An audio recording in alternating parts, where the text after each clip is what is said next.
Друзья, сегодня мы приготовим целебный напиток, который поможет в борьбе с кашлем и бронхитом.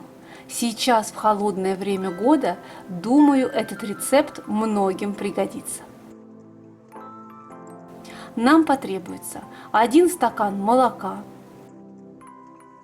1 чайная ложка сливочного масла, 1 чайная ложка меда, 1/4 чайной ложки пищевой соды, 1 желток. Сначала вскипятим молоко и дадим ему немного остыть. Добавим сливочное масло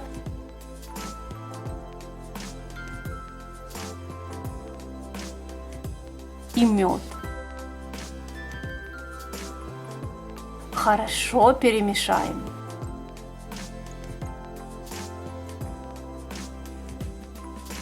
Затем добавим соду и яичный желток. Все перемешаем еще раз. Взрослые могут добавить в эту смесь 1 десертную ложку коньяка. Пить такой напиток необходимо в течение 5 дней перед сном. Но первые улучшения вы заметите уже на следующее утро. Смесь эта дешевая, доступная, натуральная, полезная и многократно доказавшая свою эффективность.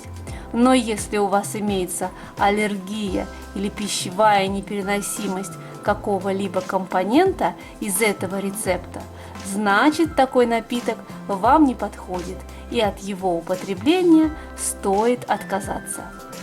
Будьте здоровы!